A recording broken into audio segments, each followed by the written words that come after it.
નમસ્કાર, good morning, જય શ્રી કૃષ્ણ. અધિક મહિનો પૂરો થયો, નીજ જેઠ પણ પૂરો થવાના આરે છે. તો હવે આપણે વાત કરીશું ખૂબ જ પ્રસિદ્ધ તહેવાર રથયાત્રા વિશે. રથયાત્રા અષાઢ મહિનામાં આવે છે. શ્રી જગન્નાથ ધામ જગન્નાથપુરી ખૂબ વિશેષતા રથયાત્રા વિશેની. જગન્નાથપુરી રથયાત્રા ધાર્મિક મહત્વ અને એનો ઇતિહાસ શું છે, આજે આ વિડીયો તમારી સમક્ષ લઈને આવી છું. મારા દરેક વિડીયોને તમે લાઈક અને શેર કરો છો, એ બદલ આપનો ખૂબ આભાર. મારા આ વિડીયોને પણ લાઈક અને શેર કરવા વિનંતી. સાથે બેલ આઇકન પ્રેસ કરી મારી ચેનલને પણ સબસ્ક્રાઇબ કરી દેજો, જેથી નવા વિડીયો તમારી સમક્ષ આવી જાય. જગન્નાથપુરીની રથયાત્રા એ વિશ્વનો સૌથી મોટો રથ ઉત્સવ છે અને તે હિન્દુ ધર્મના સૌથી મહત્વપૂર્ણ તહેવારો પૈકીનો એક છે. આ યાત્રા દરમિયાન ભગવાન જગન્નાથ, એમના મોટાભાઈ બળદેવ, બલભદ્ર અને નાની બહેન સુભદ્રા એ લોકો મુખ્ય મંદિરમાંથી બહાર આવીને ભક્તોને દર્શન આપે છે. આ એક અનોખો તહેવાર છે જ્યાં ભગવાન પોતે પોતાના ભક્તોને મળવા નિજ મંદિરમાંથી બહાર નીકળે છે. મોટાભાગે આપણે ભક્તો ભગવાનના દર્શન કરવા મંદિરમાં જઈએ છીએ. હવે એની ઐતિહાસિક પૃષ્ઠભૂમિ શું છે એના વિશે હું તમને જણાવું કે એનું પ્રાચીન મૂળ પુરીની રથયાત્રાનો ઇતિહાસ હજારો વર્ષ જૂનો છે. આ યાત્રામાં ઉલ્લેખ બ્રહ્મપુરાણ અને પદ્મપુરાણ જેવા પ્રાચીન હિન્દુ ગ્રંથોમાં જોવા મળે છે. એવું માનવામાં આવે છે કે આ યાત્રાની શરૂઆત 12મી સદીના ગંગ વંશના રાજા ચૌડગંગ દેવે કરી હતી, જેમણે હાલના જગન્નાથ મંદિરનું નિર્માણ કરાવ્યું હતું. સૌથી પ્રચલિત કથા અનુસાર રાજા ઇન્દ્રયુમ્ને ભગવાન જગન્નાથના દર્શન માટે તપસ્યા કરી હતી. ભગવાને એમને એક લાકડું આપ્યું અને એમાંથી કહ્યું મૂર્તિ બનાવો. ભગવાન વિશ્વકર્મા એક વૃદ્ધ સુથારના રૂપમાં આવ્યા અને મૂર્તિઓ બનાવવાનું શરૂ કર્યું. પણ શરત એ મૂકી કે જ્યાં સુધી આ કામ પૂરું ન થાય ત્યાં સુધી કોઈએ એમને ખલેલ ન પહોંચાડવી. પણ રાજાએ ધીરજ ગુમાવી અને દરવાજો ખોલી નાખ્યો, જેના કારણે વિશ્વકર્મા અદ્રશ્ય થઈ ગયા. પરિણામે મૂર્તિઓ અધૂરી રહી ગઈ અને એમણે એ જ અધૂરા સ્વરૂપમાં પવિત્ર કરી સ્થાપવામાં આવ્યા. આ જ કારણે ભગવાન જગન્નાથજી, બલભદ્રજી અને સુભદ્રાજીની મૂર્તિઓનો આકાર અસામાન્ય છે, જેમાં મોટા માથા અને હાથ પગ નથી.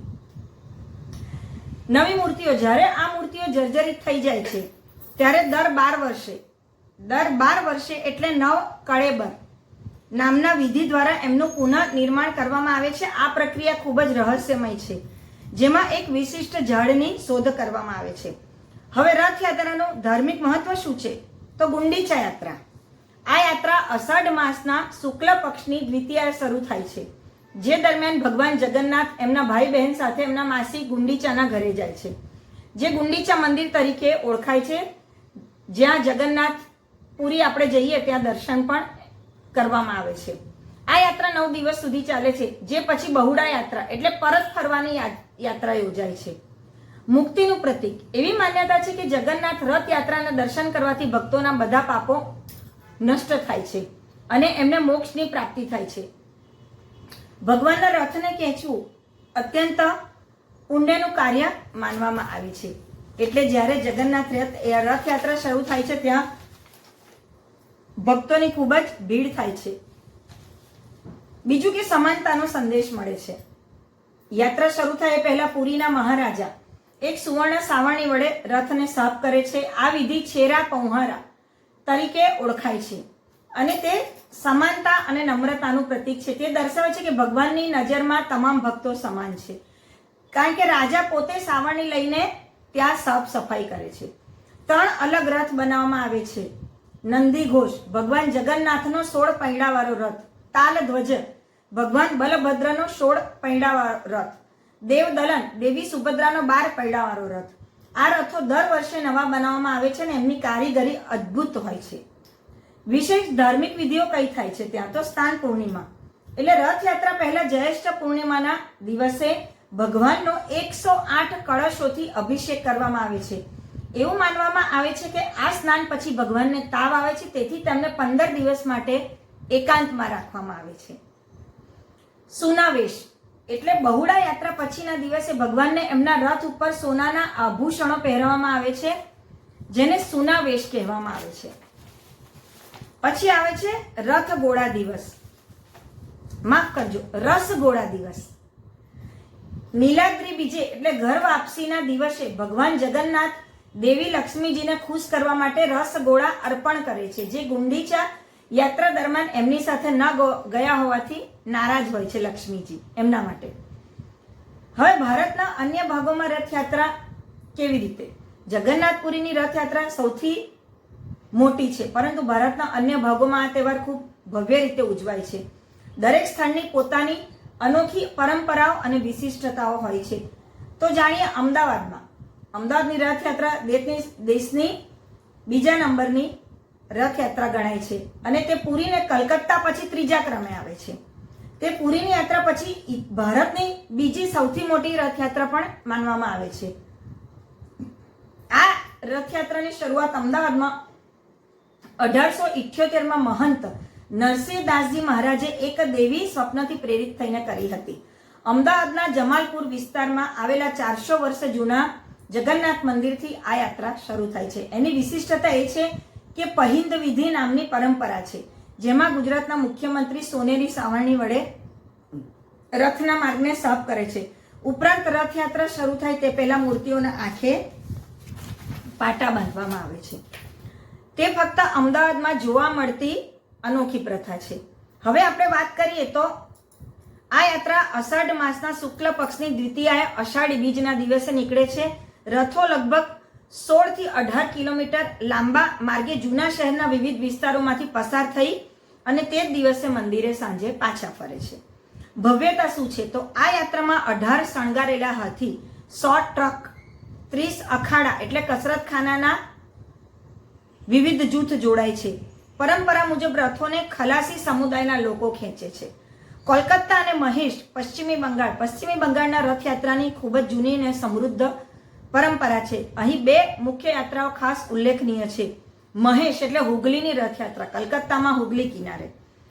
મહેશની રથયાત્રા પૂરી પછી ભારતની સૌથી જૂની રથયાત્રા માનવામાં આવે છે. એની શરૂઆત 1396 અથવા 1397માં થઈ હોવાનું નોંધાયું છે.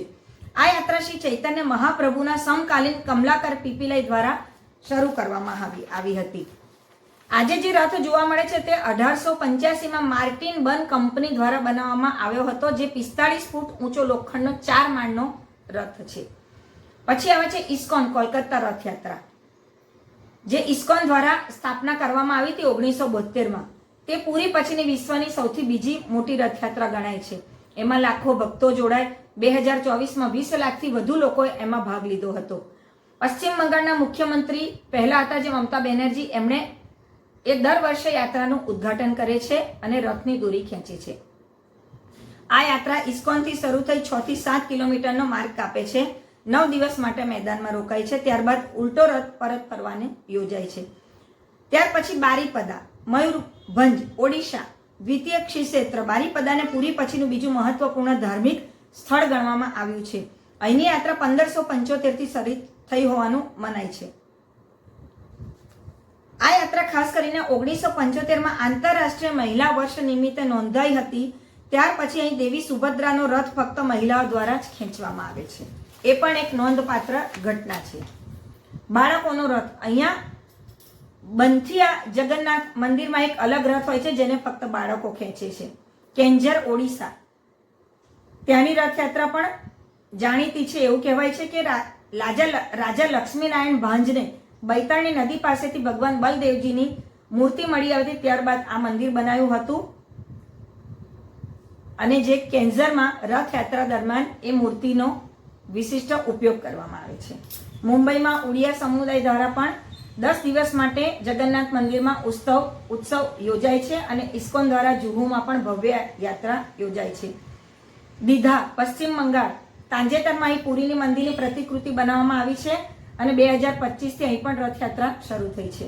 જૈન ધર્મમાં પણ રથયાત્રા ફક્ત જગન્નાથ સાથે નહીં, જૈન ધર્મ સાથે પણ સંકળાયેલી છે. મુંબઈમાં જૈન સંઘો દ્વારા પણ ભગવાન મહાવીરના સંદેશાના પ્રસાર માટે રથયાત્રા યોજવામાં આવે છે. આ રીતે ભારતના વિવિધ ભાગોમાં રથયાત્રા માત્ર ધાર્મિક આસ્થા નહીં પરંતુ સ્થાનિક સંસ્કૃતિ પરંપરાઓ સાથે સમાજના જુદા જુદા વર્ગોને એકતા સાથે જોડવાનું માધ્યમ પણ છે.